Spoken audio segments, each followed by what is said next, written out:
Hey, what's going on, guys? My name is Alex. I'm a real estate investor, and I want to make these videos to share with you guys the things I'm learning and the challenges I'm overcoming, with the intention being that you guys use this information to accelerate your own journey, right? So, today I wanted to talk a little bit about being a long distance landlord and specifically finding, hiring, and managing contractors.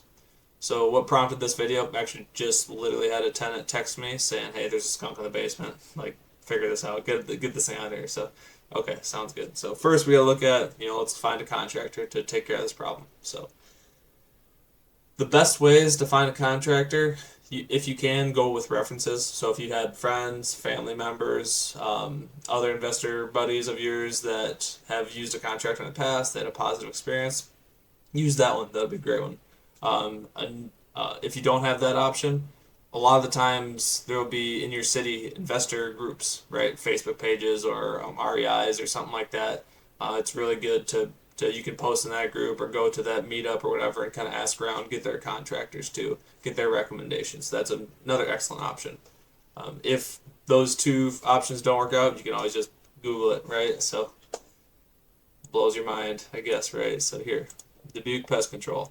So I got literally four of them right here. So I'm gonna actually contact all four of those guys. So that is how I would go about finding a contractor. One, if you can, references.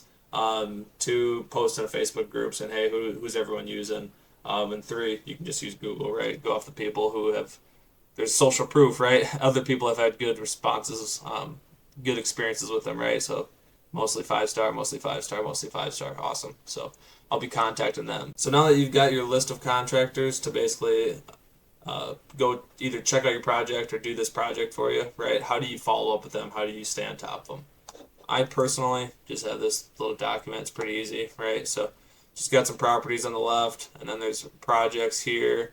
I can mark it complete or pending, right? So then you can get all your contractors here. um, and then I just set up like last time I contacted them, the next time I'm supposed to contact them, and then these ones actually missed, so they pop up red. But it's pretty easy, right? So I'll just take these four phone numbers. I will put them in here. I'll make like skunk and basement, and then from there I can get. I'll fill in those four contractors. I'll get their phone number here.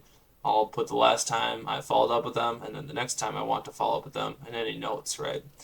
This also helps me build up my vendor list, right? Too. So when I have bad experiences with contractors, or they don't call me back, or I have to follow up like 15 times to get one response from them, I can mark them red, like, hey, I'm basically done doing business with you guys. So this is just really simple to build. It's very helpful for me, right? So and then once you do hire a contractor, you get one to go out there.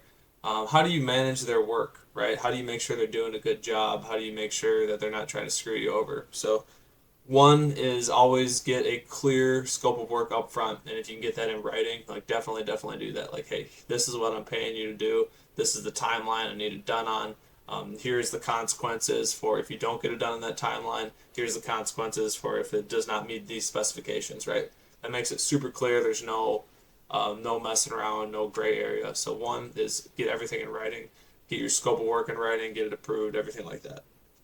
And two, never pay them until they're done, right? Because you're going to pay them, they're going to be 70% done, and they're never coming back. So absolutely do not do that. That's a mistake everyone makes, and they're going to have every sob story in the book, right, about how they need to pay their guys this Friday or whatever it might be, right? But do not pay them until the work is 100% done. And then once it is done, how do you make sure it's of quality, right? So just have your tenant snap some pictures of it. Like take them like this is their house. Like they are incentivized to want to have this work done well as well. So you can just be in communication with the tenant. Be like, hey, was this done satisfactory? Can you send me 20, 30 pictures of this, on a Google link or whatever? And then they'll give you a bunch of this information. They'll tell you if the contractor is not showing up. They'll tell you if they're showing up late, if they're showing up drunk or whatever, right? Because they're going to rat them out because you're on the same team as the tenant. You both want this problem solved. So you can really use the tenant. If it's a vacant property, you can totally just like pay a realtor $25 to go snap some pictures.